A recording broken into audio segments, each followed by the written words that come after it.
Hello everyone, welcome to R S Agarwal official. तो friends, आज हम बात करने वाले हैं अपने केमिस्ट्री के क्लास 9th के इंपॉर्टेंट क्वेश्चंस का। आपने पार्ट 1 जरूर देखा होगा। आज हम मैटर इन आवर सराउंडिंग का पार्ट 2 डिस्कस करने वाले हैं, जिसके अंदर अगेन हम आपके एग्जाम से रिलेटेड जो भी इंपॉर्टेंट क्वेश्चंस हैं उनको यहां पर बात करने वाले हैं। तो चलिए स्टार्ट करते हैं अपने पार्ट 2 के अंदर। अगर आप फर्स्ट क्वेश्चन यहां पर जरा ध्यान से देखें तो फर्स्ट क्वेश्चन आपसे क्या कह रहा है कि a form of matter has no fix shape but it has fix volume. ये वाला पॉइंट बहुत इंपॉर्टेंट है कि no fix shape but it has fix volume. आपको जब मैंने सॉलिड, लिक्विड और गैस की जब आपने प्रॉपर्टीज पढ़ी थी तो वहां पे मैंने आपको बात बताया था कि अगर हम सॉलिड की बात करते हैं, तो सॉलिड के पास आपकी फिक्स्ड शेप भी होती है और अगर हम बात करें तो उनकी फिक्स्ड वॉल्यूम भी होती है। बट अगर हम यहां पर लिक्विड की बात करें तो लिक्विड के अंदर अगर हम बात करें तो उनकी नो फिक्स्ड शेप, उनकी फिक्स्ड शेप नहीं होती है, बट उनकी वॉल्यूम क्या होती है?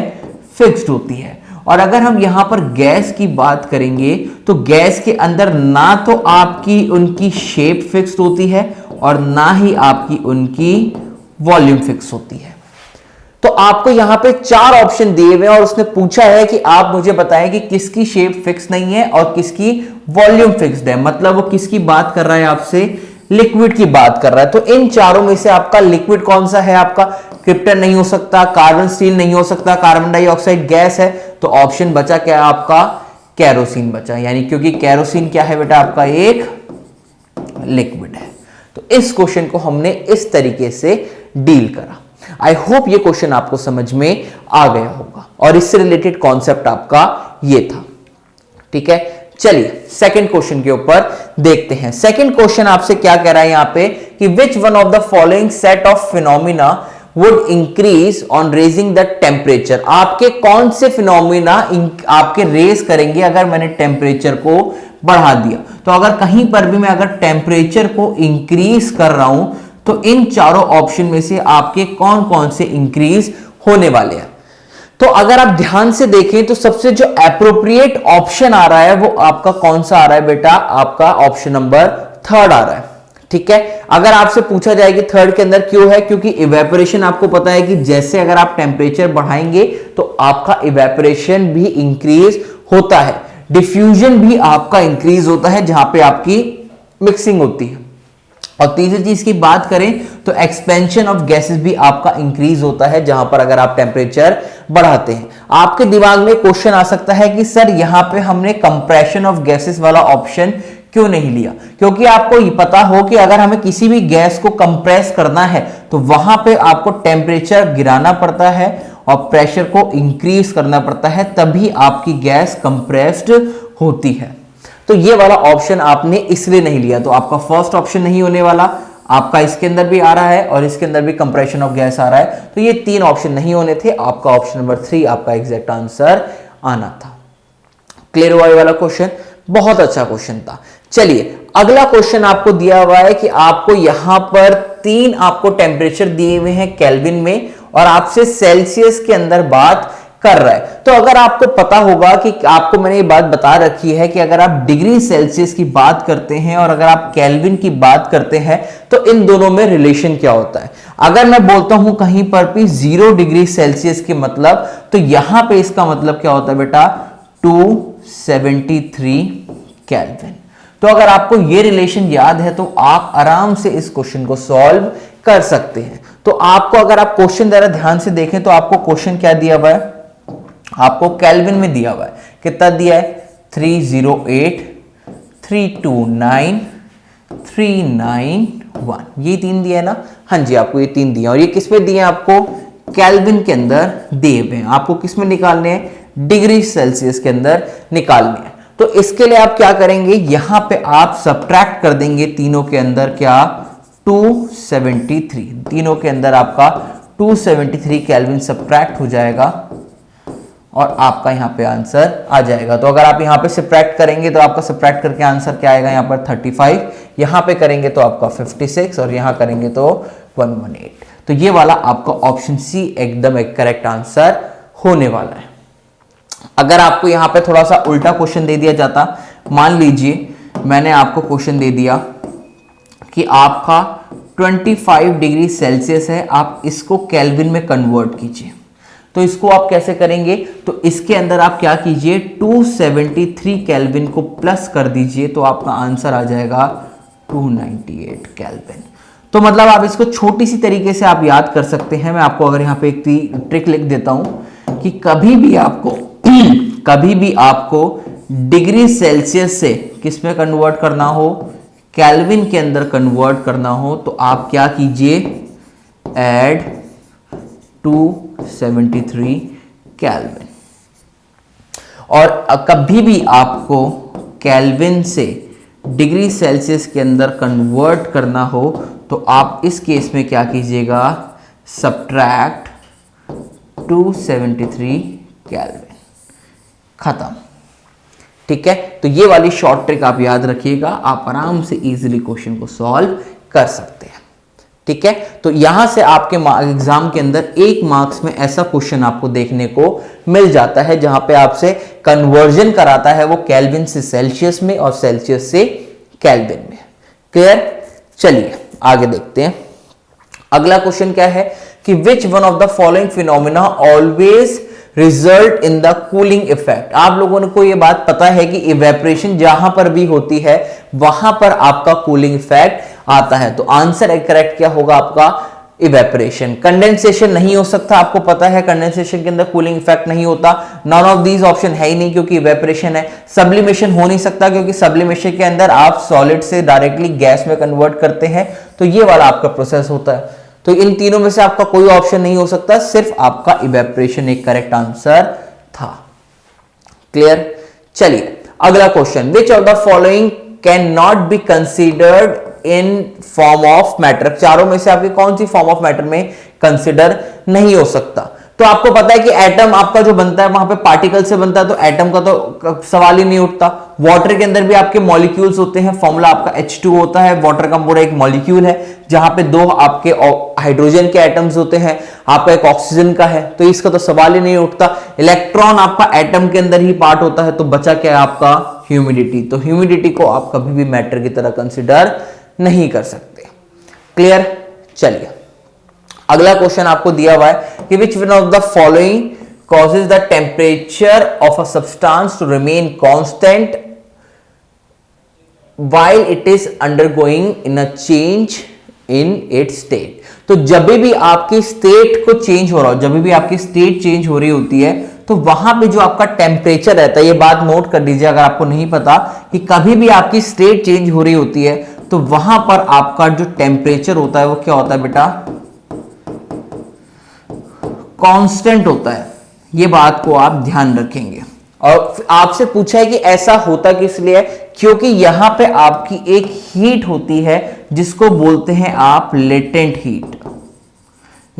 लेटेंट हीट, 2 तरीके की हीट होती है, latent heat of vaporization, latent heat of fusion. तो वो दोनों आपको पढ़ा रखी हैं, तो यहां पे आपका लॉस ऑफ हीट नहीं होगा, लेटिस एनर्जी नहीं होगा, लेटेंट हीट आपका करेक्ट आंसर होगा।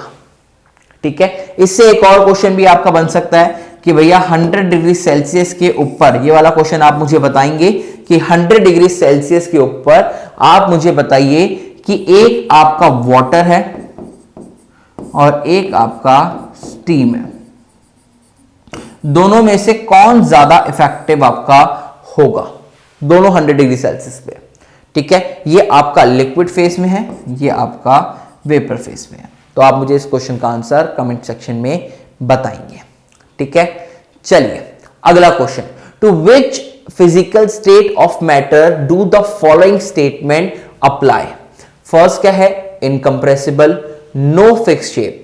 ठीक है, second compressible, no definite volume. ठीक है, तो आपसे क्या बोल रहा है कि आपको स्टेट्स ऑफ मैटर बताना है, तो फर्स्ट वाला आपको क्या दिया है कि ऐसा कोई भी मटेरियल जो क्या हो, इनकंप्रेसिबल हो, उसको कंप्रेस नहीं किया जा सकता हो और उसकी कोई भी फिक्स्ड शेप ना हो, नो फिक्स्ड शेप। और दूसरा आपको यहां पे क्या बोला है कि दूसरा बोला है कि भैया वो चीज जो कंप्रेसिबल भी हो बट कोई डेफिनेट ना हो, कोई डेफिनेट ना हो। तो आपको ये बात पता है, क्या बात पता है, कि जो लिक्विड्स होते हैं वो आपके इनकंप्रेसिबल होते हैं। ठीक है, ठीक है। अगर आप इनकंप्रेसिबल की बात किए तो आपका सॉलिड और लिक्विड दिमाग में आता है। तो इनकंप्रेसिबल आपका सॉलिड भी हो सकता है, लिक्विड भी हो सकता है, बट सॉलिड की जो शेप होती है वो फिक्स्ड होती है, लिक्विड की शेप फिक्स्ड नहीं होती। तो इन दोनों के आपके इससे मैंने क्या कंक्लूजन निकाला कि आंसर हमारा क्या होगा, यहां पर लिक्विड हमारा एग्जैक्ट आंसर होने वाला है। गैस क्या है आपकी, कंप्रेसिबल। तो तीनों स्टेट्स ऑफ मैटर के अंदर कंप्रेसिबल क्या होती है, सिर्फ गैस होती है। तो इसके बेसिस पे आपका आंसर क्या आएगा, गैस आएगा। समझ में आ गया? ठीक है, बड़ा सिंपल था आपका।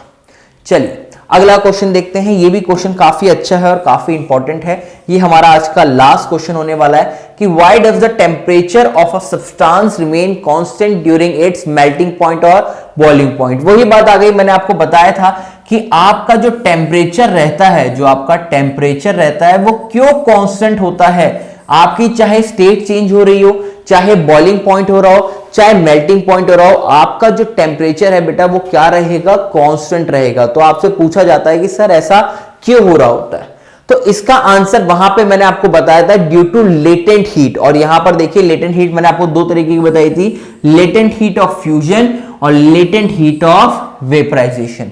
तो आंसर में अगर आप पढ़ेंगे तो आंसर में आपका यही चीज लिखी हुई है, because the heat supplied is continuously used in the changing the state of the substance by overcoming the forces of attraction between the particles। जो आपने हीट को दिया, आपकी ये मान लीजिए आपकी हीट को आपने जो प्रोवाइड कर रहे हैं, ये आपके दो पार्टिकल्स हैं, ये आपके बॉन्डेड हैं। तो यहां पे इनकी जो फोर्स ऑफ अट्रैक्शन है ना, उनको ओवरकम करने के लिए वहां पर वो हीट यूज हो जा रही है। तो जो हीट आपने प्रोवाइड करी, this heat energy absorb without showing any rise in temperature. तो जो हीट होती है ना बेटा, वो हीट आपकी एब्जॉर्ब हो जाती है और वो टेम्परेचर में राइज नहीं करती। अगर आपका टेम्परेचर कितना था, मान लीजिए 100 डिग्री सेल्सियस था, तो 100 डिग्री सेल्सियस के ऊपर बेटा आपका यहां पे वाटर भी आपको मिल देगा। ठीक है, और 100 डिग्री सेल्सियस पे आपको वेपर्स भी मिलेंगे, बेसिकली आपकी स्टीम भी मिलेगी।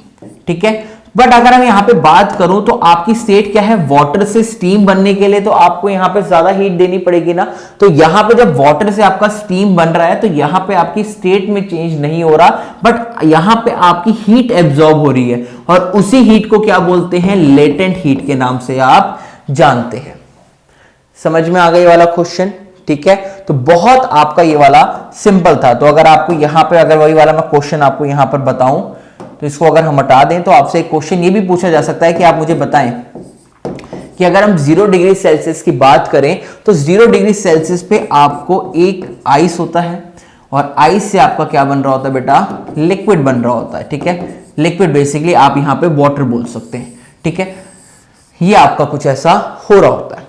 ठीक है, या फिर आप इसको उल्टा भी बोल सकते हैं कि 0 डिग्री सेल्सियस पे मान लीजिए मैं टेम्परेचर धीरे धीरे कम करा जा रहा हूं। ठीक है, तो 0 डिग्री सेल्सियस पे पहले टेम्परेचर आपका कितना था, 10 डिग्री सेल्सियस, 9 डिग्री सेल्सियस, 7, 8, 7, 5, 4, 3, 2, 1, 0, -1, ऐसे बात कर रहे हैं। तो 0 डिग्री सेल्सियस पे क्या हो रहा है बेटा, आपका जो आपका लिक्विड है, जो आपका लिक्विड था वो आपका किस में चेंज हो रहा है, अब आपका आइस में चेंज हो रहा है, बेसिकली सॉलिड में चेंज हो रहा है। और अगर हम बात करें 100 डिग्री सेल्सियस के ऊपर, तो 100 डिग्री सेल्सियस के ऊपर जो आपका लिक्विड था वो किस में चेंज हो रहा है, आपका गैस में या फिर वेपर्स में चेंज हो रहा है। तो बेसिकली आपका अगर मैं बात करूं तो ये वाला जो फिनोमिना होता है ना, ये 0 डिग्री सेल्सियस पे ही हो रहा होता है। ये वाला फिनोमिना आपका 100 डिग्री सेल्सियस पे ही हो रहा होता है। बट यहां पे इनकी जो बॉन्ड ऑफ अट्रैक्शन होती है, जो आपकी फोर्स ऑफ अट्रैक्शन होती है, उनको आपके स्ट्रॉन्ग बनाने के लिए, आप तोड़ने के लिए आपको वहां पर हीट की रिक्वायरमेंट होती है। तो जो हीट होती है आपका, अगर मैं बात करूं तो इसका भी 0 डिग्री रहेगा, इसका भी 0 डिग्री रहेगा, इसका 100 रहेगा और इसका भी 100 रहेगा। तो जो आपकी स्टेट चेंज करने के लिए आपकी जो minimum amount of hidden heat दी जाती है, उसका नाम क्या होता है, आपका लेटेंट हीट होता है। तो इसको ध्यान रखेंगे कि लेटेंट हीट क्या होता है। लेटेंट हीट दो तरीके की होती है, एक होती है फ्यूजन और एक होती है वेपराइजेशन। यहां पे जो यूज होगी वो फ्यूजन यूज होगी और यहां पे जो वर्ड यूज होगा वेपराइजेशन होगा। तो ये वाला क्वेश्चन भी आपसे एग्जाम में पूछा जा सकता है, मैंने आपको यहां पे बता दिया। ठीक है, तो यहां पे आज हमारे क्वेश्चन सारे कंप्लीट होते हैं। अगर आपको ये वीडियो पसंद आई होगी तो आपने इस वीडियो को प्लीज लाइक कीजिएगा, अपने दोस्तों के साथ ज्यादा से ज्यादा इसको शेयर कीजिएगा, और अगर कोई भी डाउट हो, कैसा भी लगा हो, आप कमेंट सेक्शन में जरूर बताइएगा। तो हमेशा अपना ध्यान रखिए, हमेशा खुश रहिए, और आपसे मिलता हूं मैं नेक्स्ट वीडियो के अंदर। तो till then take care, bye bye.